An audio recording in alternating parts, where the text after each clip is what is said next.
1997 was a good year when we had games like Quake 2, Gran Turismo, Shadow Warrior emerge on the scenes, and then Namco did the unthinkable by releasing a third Tekken game in 1997 for the Namco System 12 arcade in that year, before releasing a port for the PlayStation worldwide in the following year. Is this game an improvement over its predecessors?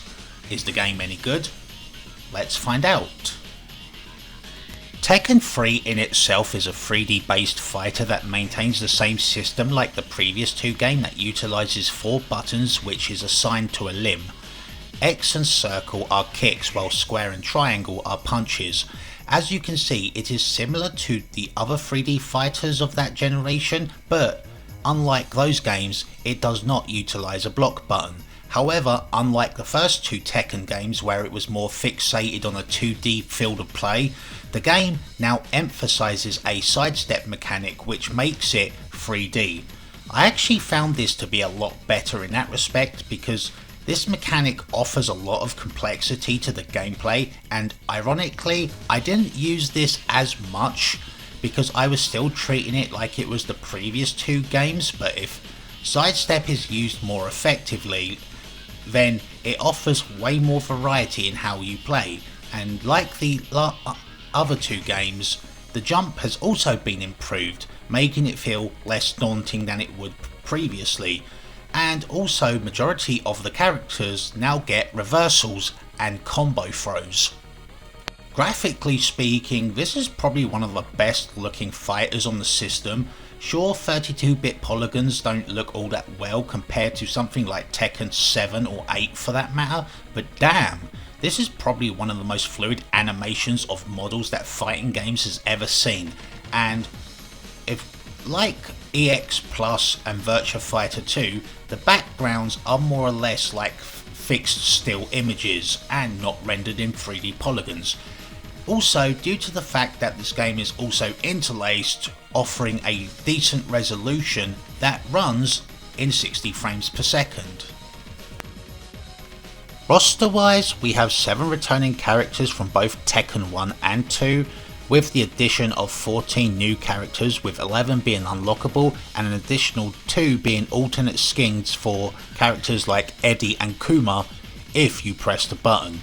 And like so, each of the characters have a unique move list that is easy to use but hard to master.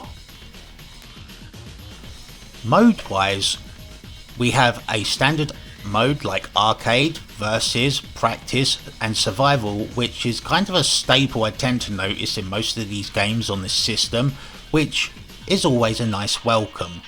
But wait, there's more. Yeah, there's more. There is also an additional 2 unlockable modes, being Tekken Force and Tekken Ball. Tekken Force is a beat 'em up style minigame where you wade through a lot of soldiers and shit. Now, I'll be honest, I really don't care for this mode because I'm not really a beat 'em up player, and even with the Tekken control schemes, it didn't really garner enjoyment from me personally. However, if you like beat 'em ups in general, this may be up your alley. Also, Tekken Ball is treated like a volleyball game where you have to knock your opponent out by landing the ball onto the other side of your enemy's area, maybe a few times, but also the ball can have moves performed onto it which can also damage your opponent depending on the strength of your attack. This personally is probably the better unlockable mode than Tekken Force, and my bias will be showing, it is way more fun. And finally, the music. Oh my god, oh my fucking god.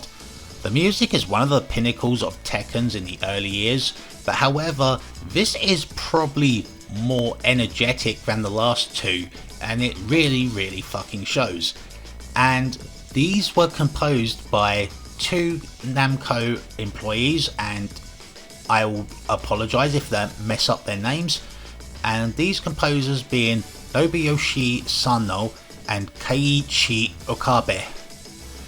They both did justice to the soundtrack, high octane, enthralling audio that is pleasing to the ear. And I would post it for you guys to listen, but I'm just going to post a playlist on the Spotify in the description, so hopefully you can take a listen and see how good it really is. So now, the question, is the game any good? Honestly, this is probably one of the best that the PlayStation could ever get. There is hardly any flaws to which makes it a perfect game to own in your collection. I mean, sure, it's outdated to later titles, but goddamn, it is still fun. I most certainly enjoyed this experience, and I don't see why others won't. Even to a person who's probably played later iterations of Tekken throughout the years, this might actually be more enjoyable as well if you want something that is just straight to the point. As for the pricing, the game can go up around between £10 and £25 at best for PAL copies and Japanese copies. Also, you can also play Tekken 3 and its other two previous games on Tekken 5 for the PS2, but it's more or less focused on the arcade rather having the full games on the system, and which is a shame because I think this would have gone way far if you could add those ports to that version, but since it's mostly on arcades, you're still going to get the same experience with the mechanics nonetheless, and it's still going to be a fun game. So, if you don't wish to justify buying a game that is nearing 30 years old, I think you know what to do. So, emulators, get ready. Anyway, that does it for now. Remember to like, comment and subscribe if you so choose to.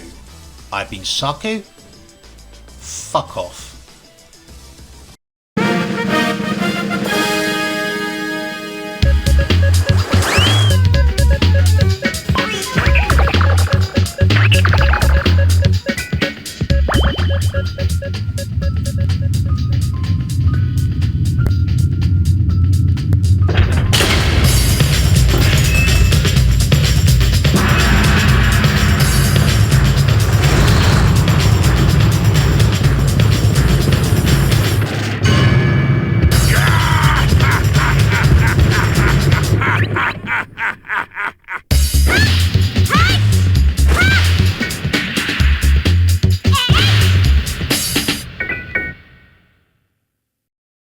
King of Iron Fist Tournament.